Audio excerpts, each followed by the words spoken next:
Portanto, dar os parabéns e muitos anos de vida a estas atividades mutualistas. Quero também destacar aqui o contacto e o profissionalismo do Dr. Rui Costa, que em nome da entidade me contactou e com quem fui mantendo um excelente contacto. Haja algum Rui Costa que me desagrade nos últimos dias, não é? Também cumprimentar os meus colegas de painel, que já tive a oportunidade de os conhecer, já estivemos reunidos. E também cumprimentar toda a audiência mais uma vez e agradecer a vossa presença. Coube-me a mim a função de apontar o dedo ao Serviço Nacional de Saúde. Não sou jornalista, mas é o que tem sido feito mais nos últimos dias, mas também quero já dizer de antemão que o nosso Serviço Nacional de Saúde também tem pontos bons, também tem coisas boas, aliás, muitas. Contudo, infelizmente, tem algumas ineficiências que eu vou aqui apresentar, os exemplos, se calhar, mais drásticos e que mais impacto têm na vida dos cidadãos e que também podem ser resolvidos ou minimizados com a participação, com a complementaridade com o vosso trabalho. Nomeadamente, reportando aqui ao potencial apresentado ainda agora pela doutora Kátia Cohen, em que se vê que há aqui uma potencialidade enorme de possivelmente haver uma complementaridade face ao Serviço Nacional de Saúde. Então, quais são os principais problemas que nos vamos enfrentando hoje em dia? Vamos ver, nas últimas décadas. Falta de médicos de família, em que não existe cobertura a 100%. Se em 2018 estávamos com cerca de 760 mil pessoas sem médico de família atribuído, hoje em dia este número já disparou e vai em cerca de 1.600.000, vamos ver já de seguida. Elevados tempos de espera para a primeira consulta de especialidade, elevados tempos de espera para a realização de cirurgias, dificuldades de acesso a exames, nomeadamente aqueles mais complexos, e ainda dificuldade em obter respostas em cuidados pós-hospitalares. Foquemos aqui os cuidados continuados integrados e cuidados paliativos. Vamos então a números. Utentes sem médico de família atribuído. Reparem que tivemos o melhor resultado ali entre 2018, 690 mil, até inferior ao que eu disse, e agora 1.600.000 utentes sem médicos de família. Este é um dos problemas mais marcantes do nosso Serviço Nacional de Saúde. Porquê? Porque os cuidados de saúde primários são a porta de entrada não só no Serviço Nacional de Saúde, como também no sistema de saúde como um todo. Sistema de saúde esse que conta com a prestação pública, portanto, o Serviço Nacional de Saúde, a prestação social e a prestação privada de cuidados.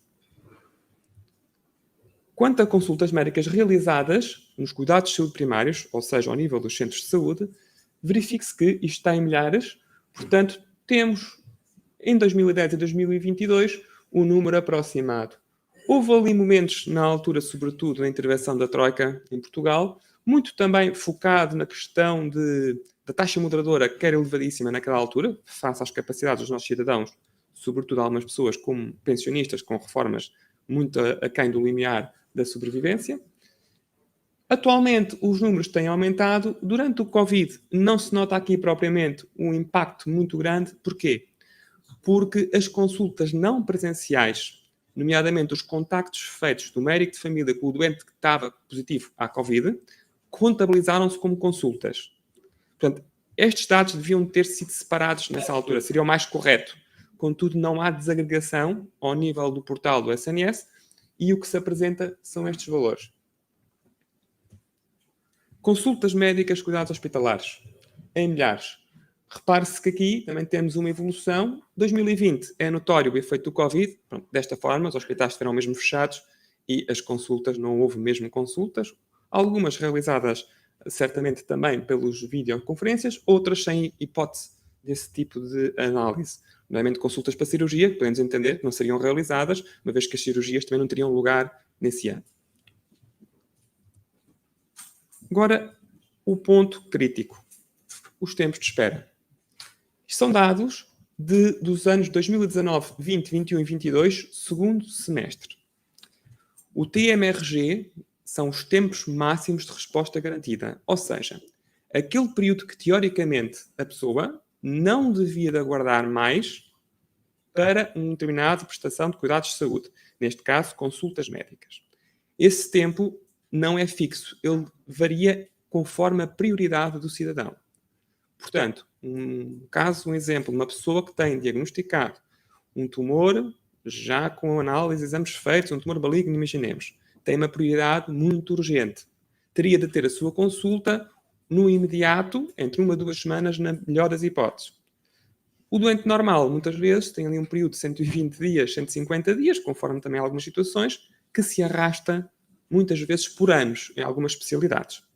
Não é um problema de agora, é um problema que já tem décadas, nomeadamente em especialidades como dermatologia, penso que é do conhecimento comum, que chegou a ter 3 anos de espera nos hospitais do SNS, por exemplo, e é de facto a mais preocupante.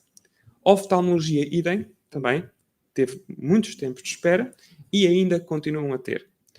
Para termos aqui uma ideia, repare-se que os tempos de espera no ano 2019 ultrapassava 38,7% o tempo máximo definido. Ultrapassavam 49,7% no ano 2020. 21 reduziu, porquê? Os pedidos muitas vezes são dependentes de um ano para o outro. O que é que acontece em 2020? Temos a pandemia, a redução destes pedidos. Os doentes não foram encaminhados dos cuidados primários para os hospitalares. O que é que acontece? O número de pedidos é menor. Como também é menor, os tempos de espera também foram menores, porque não houve pessoas referenciadas. 2022, vamos aumentar. E porquê? Há toda uma pendência de utentes que aguardavam a necessidade do encaminhamento para a consulta hospitalar. E então, o valor disparou para 43,4%. 2023 não temos ainda os dados, só teremos para meados de fevereiro, março do próximo ano, na melhor das hipóteses, e certamente irão aumentar. Pelo panorama que temos assistido, não duvidemos que este número ultrapassará os 50%. É aqui uma estimativa, uma probabilidade muito elevada. Depois é feito um cálculo mais simpático em mediana do tempo de espera em dias, para ser mais perceptível. Reparem que em 2019 tínhamos 86 dias de espera, 2020 há o aumento associado à taxa, conforme referi, 2021 há um abrandamento devido a menos referenciação, 2022 temos um aumento, certamente que irá subir em 2023. Porquê? Porque mais referenciações, menos atendimentos, mais tempo de espera, mais necessidades. Depois também temos que ver o efeito indireto da crise que estamos a passar neste momento, da inflação. As pessoas estão com mais dificuldade em garantir a sua própria casa, muitas vezes, quanto mais cuidados de saúde ou ter uma alimentação mais equilibrada, por exemplo, o que vai fazer o seguinte, vai fazer com que agrave alguns dos problemas e vamos arrastando esta necessidade para a frente. Para termos uma noção, no panorama nacional, com a distribuição nas 5 regiões de saúde, esta distribuição está associada até 31 de dezembro, pelo menos, às 5 administrações regionais de saúde que existem. Norte, Centro, Lisboa e Val do Tejo, Alentejo e Algarve. Dá aqui para termos uma ideia, e vocês têm as vossas próprias regiões onde estão e onde têm a vossa atividade, vejam o comparativo. Região Norte tem ali, de facto, uma tendência de elevados tempos, superiores ao tempo máximo, exceto em 2021. No entanto, a região de Lisboa oscila aqui um pouco também. Mais estável a região do Algarve. O Alentejo é preocupante a situação de chegarmos aos 54,2% no ano 2022. E é uma zona do país com menos resposta, com menos acesso, com menos investimento privado na área da saúde.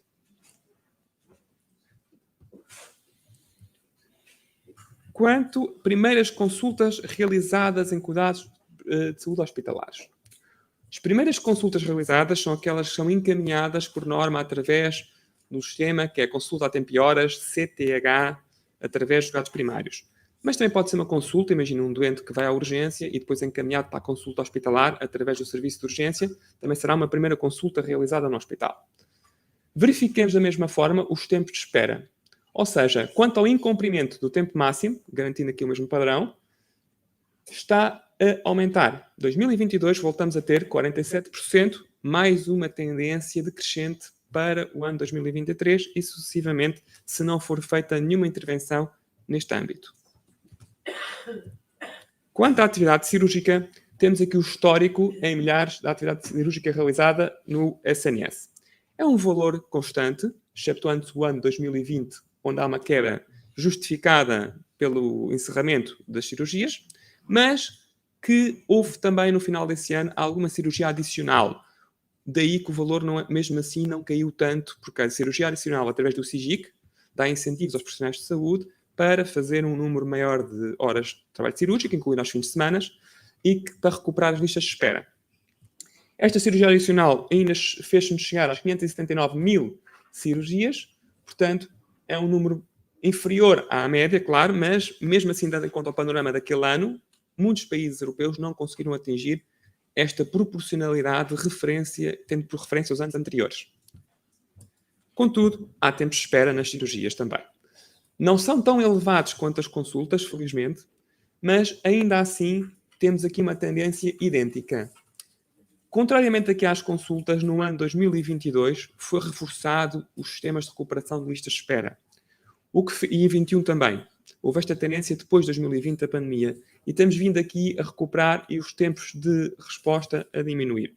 Contudo, também é preciso destacar aqui uma situação mais infeliz, mas que também é importante, que foi a questão do aumento da mortalidade que ocorreu durante a pandemia, não propriamente apenas associado ao Covid, mas também a outras doenças pré-existentes, o que também fez reduzir algumas das listas de espera.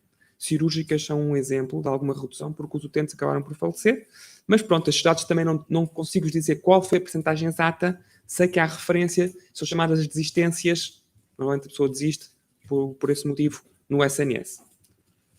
Mediano do tempo de espera por cirurgia também ronda os cerca de 50 dias.